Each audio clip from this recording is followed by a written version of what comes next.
सत साहिब सतगुरुदेव की जय। बंदी छोड़ कबीर साहिब जी की जय। बंदी छोड़ गरीबदास जी महाराज जी की जय। स्वामी राम देवानंद जी गुरु महाराज जी की जय हो।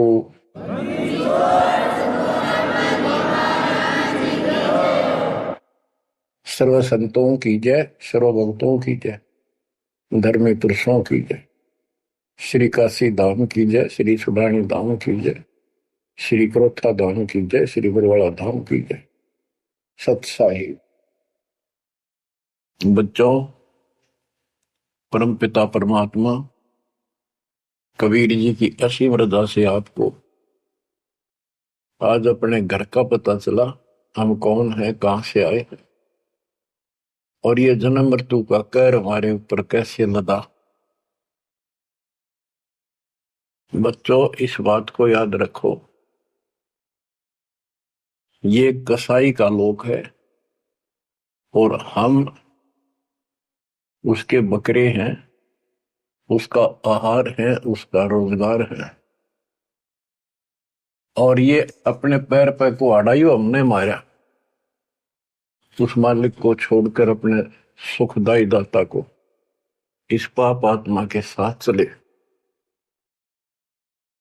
बच्चों, घनी सावधान होने की आवश्यकता पड़ेगी आपको। यह सारा काम हमारे को मूर्ख बना के कति झूठा लालच दिखा के करवाया जा रहा है। आज कितना सुख महसूस कर रहे हो आप,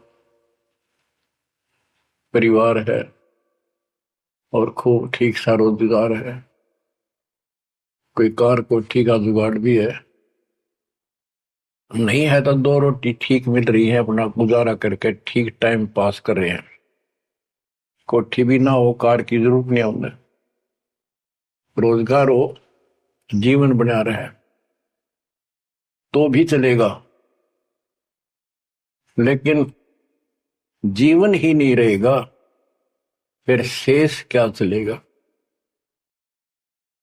मुश्किल से माता पिता ने पाल पोस कर सियाने करे, युवा हुए, युवा होते ही रोजगार की टेंशन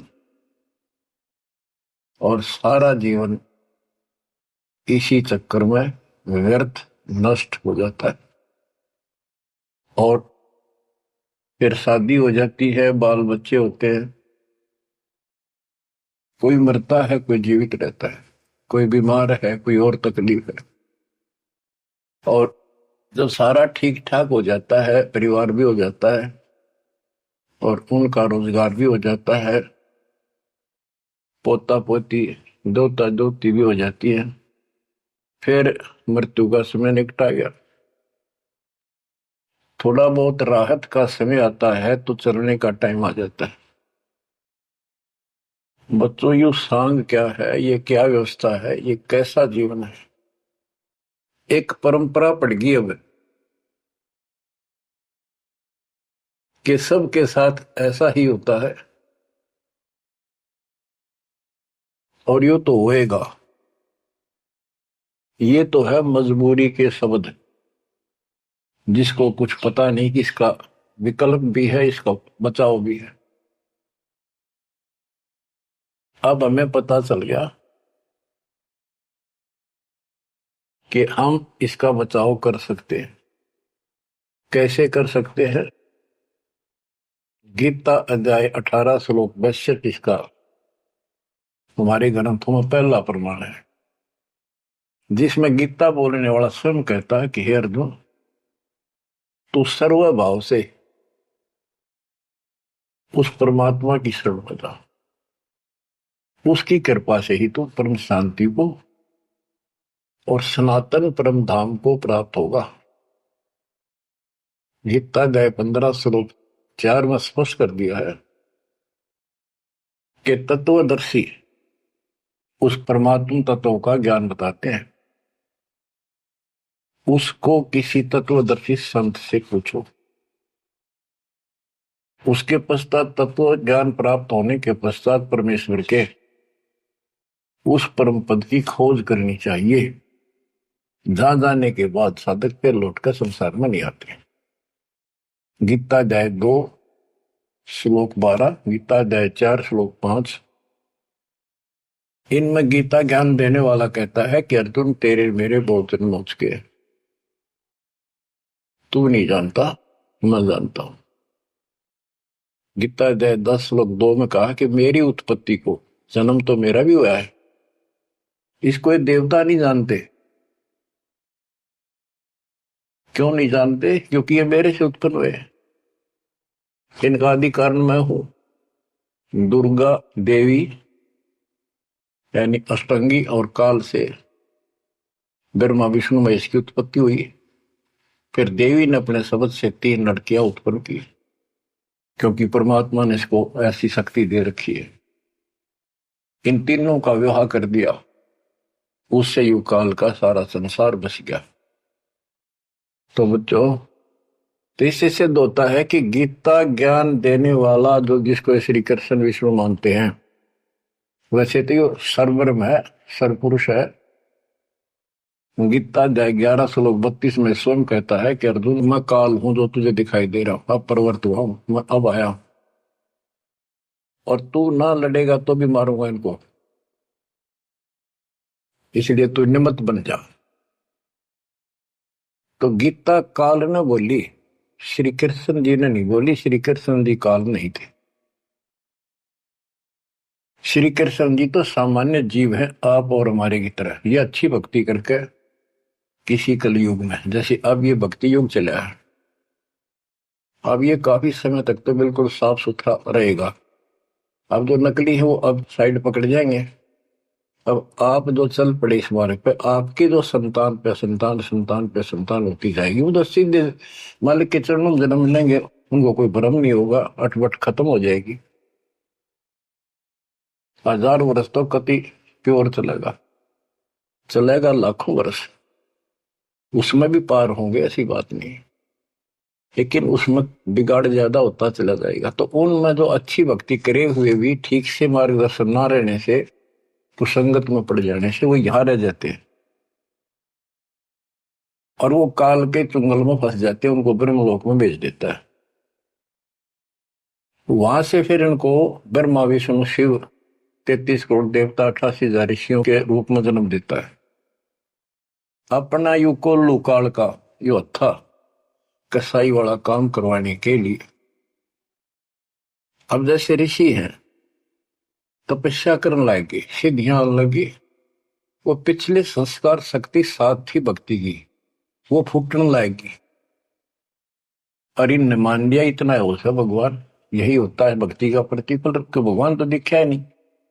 और वो खुद कहता मैं किसी को दर्शन नहीं दूंगा, ये मेरा अटल सिद्धांत है। गीता अध्याय 7 श्लोक 24-25 में स्पष्ट कर दिया है कि बुद्धिहीन मानव मुझे कृष्ण मान रहा है अवतार रूप में प्रकट, मैं कभी किसी के समक्ष नहीं आता, प्रत्यक्ष नहीं होता, अपनी योग माया से छुपा रहता।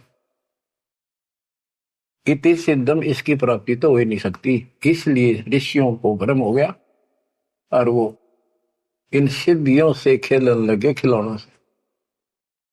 33 करोड़ देवता वही बनेंगे जो अब रह जाएंगे कलयुग के लास्ट में। तो बच्चों, ये कहने का भाव ये है, अब हमने उस परमेश्वर की शरण में जाना पड़ेगा जहां से हमको परम शांति और सनातन परम धाम, सनातन आदि का सबसे पुरातन और अविनाशी स्थान सतलोक प्राप्त होगा। हम अपनी गलती से यहां आकर फंस गए, अपने पैर पे कोड़ा मारा। ये जीवन आपका, आज सब कुछ है, 1 सेकंड के बाद कोई भरोसा नहीं किसके साथ क्यों। ठीक है, इतना ना होता है, इतने माचे माचे फिराए, हाँ कुछ नहीं होता, देखी जाए, फिर कुछ नहीं देखा जाना। देखना तो ईब है, दास कहे इतना ही करो, उतना ही आगे बढ़ो, अपनी मन मर्जी से इधर दाएं बाएं कुछ करने की जरूरत नहीं है। अब बच्चों, आपको अमर ग्रंथ की कुछ वाणी सुनाऊंगा। अथ हंस परम हंस की कथा। हंस जो सच्चे सुच्चे भक्तात्मा बेटा बेटी भक्ति कर लगे वो हंस जीव, परमहंस परमात्मा सतपुरुष। इसके विषय में लिखा है, अदली योग जिन्नी वस्तु अचल अनुरागी, जाका ध्यान धरो बड़भागी।